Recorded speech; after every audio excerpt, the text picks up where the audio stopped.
हाँ जी दोस्तों, good evening. कैसे हैं आप सभी। मैं आपका दोस्त जितेंद्र सोनी अगेन मैं आपका स्वागत करता हूं मेरे शानदार यूट्यूब चैनल पर जिसका नाम है अमेरिकन स्पोकन इंग्लिश क्लासेस। तो दोस्तों आज हम बहुत ही इंटरेस्टिंग टॉपिक लेंगे। आज हम बात करेंगे इजएमआर के बारे में। हमारा जो टॉपिक है बोर्ड पे लिखा हुआ है। तो फ्रेंड्स, इजएमआर जो है इसका हमेशा जो यूज किया जाएगा वो प्रेजेंट टेंस में किया जाएगा। आपको पता भी होगा कि प्रेजेंट में हमेशा डूडस भी आते हैं। आपने हमारा प्रीवियस टॉपिक पढ़ा होगा, मैंने बताया था कि प्रेजेंट में डूडस भी आते हैं और आज सिखा रहा हूं आपको प्रेजेंट में इजएमआर भी आते हैं। सो फ्रेंड्स, आपको ये सिखाया जाएगा इजएमआर का यूज प्रेजेंट टेंस में कब किया जाएगा, किस प्रकार से किया जाएगा, किस प्रकार के वाक्य बनाए जाएंगे। दोस्तों, कोई भी काम, कोई भी एक्शन जो हमारी नजरों के सामने अभी स्टार्ट हुआ है, देखिए बहुत सारे काम ऐसे होते हैं जो प्रेजेंट में हमारी नजरों के सामने चल रहे होते हैं और कई काम ऐसे होते हैं जो हम खुद कर रहे होते हैं। बहुत सारे काम ऐसे जो हमारे सामने बैठा हुआ व्यक्ति कर रहा होता है।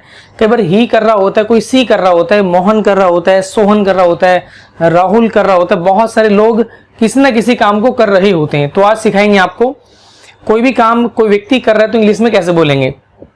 उससे पहले बताना चाहूंगा आपको मैं, आई के साथ हमेशा एम आता है, यू के साथ में आर आएगा, he she it any name. Third person singular के साथ हमेशा आपको इज यूज करना है। तो चलिए फ्रेंड्स, हम आगे बात करते हैं। कोई भी काम अगर हमारी नजरों के सामने स्टार्ट हुआ है और वो काम चल रहा है और चलता ही जा रहा है, तो इंग्लिश में हमें कैसे बोलना आज हम वो सीखने वाले हैं। जैसे सपोज कीजिएगा आप अभी क्लास अटेंड कर रहे हैं, जो भी चीजें मैं बोर्ड पर लिख रहा हूं सपोज आपको नोट करना है। आपने अपना पेन निकाला, पेन निकालने के बाद में आप स्टेप टू स्टेप एक एक करके सारे वर्ड लिखते जा रहे। इसका मतलब लिखने वाला जो काम है आप कर रहे हैं और जब तक आप उस काम को कर रहे हैं तो काम चल रहा है। किसी व्यक्ति ने पूछा आपसे आप क्या कर रहे हो, तो हिंदी में श्योर आप यही बोलोगे कि मैं लिख रहा हूं। तो मैं को इंग्लिश में क्या बोलते हैं, मैं को इंग्लिश में बोलते हैं आई के साथ में हमेशा आता है एम और इन दोनों को मिलाकर के शॉर्ट फॉर्म में हम ऐसे लिख सकते हैं। और आई एम की शॉर्ट फॉर्म होती है आम। आपको करना क्या है, आई के साथ हमेशा एम लगाना है, फिर वो एक्शन आएगा जो एक्शन चल रहा है। और इंग्लिश का रूल है जहां भी इजएमआर आएंगे तो आईएनजी श्योर आती है, तो आपको आईएनजी लास्ट में लगाना होगा। ऐसा कभी नहीं हो सकता कि इजएमआर होंगे और आईएनजी नहीं होगी। देखिए, डूडस और इजएमआर में यही फर्क है। डूडस में वो काम डेली होता है और इजएमआर में वो काम कंटिन्यू हो रहा होता है। और जहां पर काम कंटिन्यू चल रहा होता है तो वहां पर आपको हमेशा आईएनजी लगानी पड़ेगी। तो फ्रेंड्स, आपको क्या करना है, आपको मेरे साथ बोलना है, प्रैक्टिस करनी है। तो चलिएगा, आज का हमारा जो फॉर्मूला है वो है आई एम, दोनों को मिलाकर के बोलेंगे आम एक्शनिंग। कुछ हम एक्शन लेंगे जिसकी हमें प्रैक्टिस करनी है क्योंकि लैंग्वेज हमेशा बोलने से आती है। एक एक्शन का नाम है प्ले, तो आप बोल दीजिएगा मैं खेल रहा हूं, मैं खेल रहा हूं। तो मैं को बोलते हैं आई एम, दोनों को मिलाकर के आम, और प्ले में हमें आईएनजी लगानी है तो आम प्लेइंग। इसको आप थोड़ा शॉर्ट भी कर सकते हो, आई एम को मिला लो, इधर एक्शन को और आईएनजी को मिला लो। आई एम को मिलाया और एक्शन और आईएनजी को मिलाया, तो इसको बोलो आम और इसको बोलो एक्शनिंग। आम एक्शनिंग, आम एक्शनिंग, आम प्लेइंग। लिखना होता है राइट, इधर राइट में आईएनजी लगा दो। आम राइटिंग, आम राइटिंग। जाना होता है गो, अगर आप जा रहे हैं तो आम गोइंग, आ रहे हैं तो आम कमिंग, सुन रहे हैं तो आम लिसनिंग। कोई भी काम कर रहे हैं तो आप ऐसे बोल सकते हैं।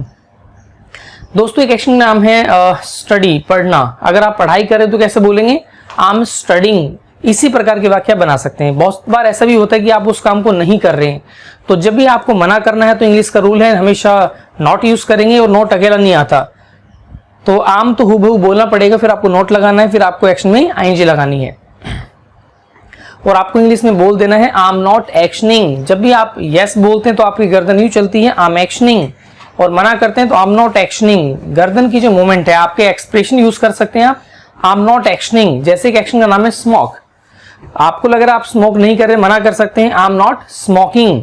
अगर आप शराब नहीं पी रहे तो आम नॉट टेकिंग लिकर। जो भी काम कर रहे हैं तो आपको ऐसे बोलना पड़ेगा, जो काम नहीं कर रहे तो ऐसा बोलना पड़ेगा। ये हमारा पॉजिटिव सेंटेंस है, ये हमारा नेगेटिव सेंटेंस है। कई बार हमें क्वेश्चन पुट अप करना पड़ेगा सामने वाले से कि आप इस काम को कर भी रहे हैं कि नहीं कर रहे हैं। हमें डाउट होता है आप इस काम को कर रहे हैं कि नहीं कर रहे हैं, और जहां पे डाउट हो तो वहां पर उस डाउट को क्लियर करें आप। सामने वाला जो व्यक्ति है वो हमेशा सेकंड पर्सन यू होता है और यू से पहले आपको आर लगाना पड़ेगा because you are to make the question, आपको क्वेश्चन बनाना है। तो फ्रेंड्स आपको बोलना पड़ेगा आर यू एक्शनिंग। मैंने बताया था आपको स्टार्टिंग के अंदर जहां भी इज़्ज़ामार होंगे वहां पर आईएनजी आपको लगानी पड़ेगी। तो आर यू एक्शन का नाम है, जैसे लिखना राइट, और राइट में आपको एनजी लगानी पड़ेगी। तो बोल दीजिए आप आर यू राइटिंग। अगर आप लिख रहे हैं तो यस आई एम राइटिंग, मना करना है तो आई एम नॉट राइटिंग। इसी प्रकार से बहुत सारे सेंटेंस बना सकते हैं। एक एक्शन का नाम है रीड न्यूज़पेपर, मींस अखबार पढ़ना। आप मुझसे कंफर्म कीजिएगा सर क्या आप न्यूज़पेपर रीड कर रहे हैं, तो इंग्लिश में कैसे बोल सकते हैं आप? बिल्कुल, are you reading newspaper.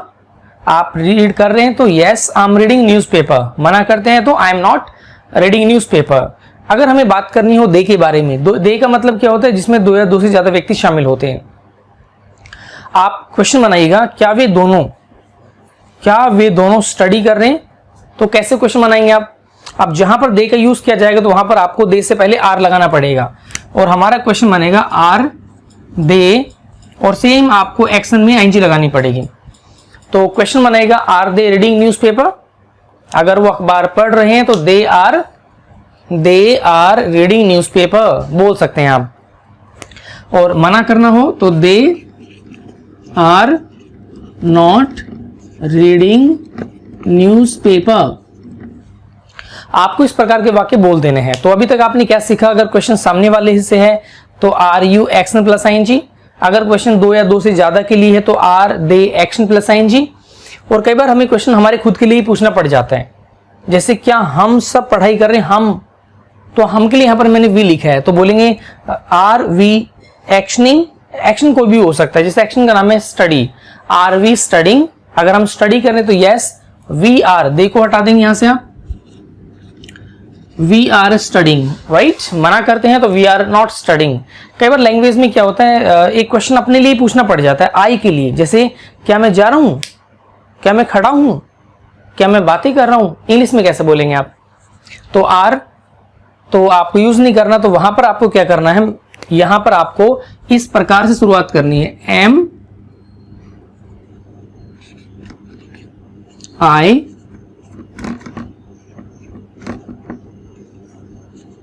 Actioning, M I actioning. जैसे क्या मैं खड़ा हूं, एम आई स्टैंडिंग। क्या मैं जा रहा हूं, एम आई गोइंग। क्या मैं लिख रहा हूं, एम आई राइटिंग। अगर इस काम को मैं कर रहा हूं तो yes I am writing, same ऐसा बोल देंगे आप। नहीं तो I am not actioning, I am not writing. चलिए फ्रेंड्स, अभी हम ही की बात कर लेते हैं। कोई भी ऐसा काम जो कोई थर्ड पर्सन सिंगुलर कोई लड़का है वो इस काम को कर रहा है, जैसे आपको लग रहा है आप अभी घर बैठे हैं, आपका दोस्त भी बैठा हुआ है और आपके फादर इस समय घर पर अखबार पढ़ रहे हैं, तो आप इंग्लिश में कैसे बोल सकते हैं? फादर के लिए आपको ही यूज करना है, या फिर आप माई फादर भी यहाँ पे यूज कर सकते हैं, बिकॉज जिस व्यक्ति की हम बात करें तो वो हमारा सब्जेक्ट है। तो इंग्लिश में सेंटेंस बनाइएगा, my father is reading newspaper. अगर आपकी मदर अखबार पढ़ रही है तो my mother is reading newspaper. बहुत सारे काम ऐसे हैं जो आपके अलावा आपकी फैमिली के अंदर कोई ना कोई व्यक्ति उस काम को कर रहा है। जैसे आपके घर पे आपकी मम्मी जी सपोज आटा गूंद रही है, आपकी मम्मी जी आटा गूंद रही है। अब इस काम को ना तो आप कर रहे हो ना आपके फादर कर रहे हैं, लेकिन आपकी मम्मी कर रही है, और उस समय आपकी मम्मी के बारे में मैं पूछूं आपकी मम्मी क्या कर रही है, तो आप इंग्लिश में कैसे बोलेंगे? हिंदी में तो आपको बताना आता है कि मेरी मम्मी जी आटा गूंद रही है, इंग्लिश में कैसे बोलेंगे आप? सो फ्रेंड्स, आपको यहां बोलना पड़ेगा ही को हटा करके my mother is needing the dough, my mother is needing the dough. अगर आपकी मम्मी जी इस काम को नहीं कर रही है तो my mother is not needing the dough. ऐसे बहुत सारे काम है जो ही और सी कर रहे होते हैं। अगर हमें क्वेश्चन पुटअप करना है तो क्वेश्चन बनाने से पहले आपको इज यूज करना पड़ेगा, फिर नंबर 2 पर आपको उस व्यक्ति का नाम यूज करना पड़ेगा जो उस काम को कर रहा है। जैसे अगर मैं आपसे पूछूं क्या आपकी मम्मी जी आटा गूंद रही है, तो इंग्लिश में कैसे बोलेंगे आप? Is she kneading the dough. अगर वो आटा गूंद रहे तो she is needing the dough. मना करते हैं तो she is not needing the dough. ऐसे बहुत सारे काम है, ही और सी के बारे में बात कर सकते हैं। जैसे कि एक्शन का नाम है वॉच टीवी, टीवी देखना। पूछो क्या वो लड़का टीवी देख रहा है, तो इंग्लिश में हम बोलेंगे is he watching TV, is he watching TV.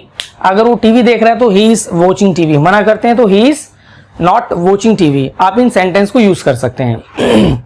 सो दोस्तों, एक्शन हमारे और भी आप यूज कर सकते हैं। मैं एक्शन देना चाहूंगा लास्ट में आपको, जैसे वॉच मूवी, मूवी देखना।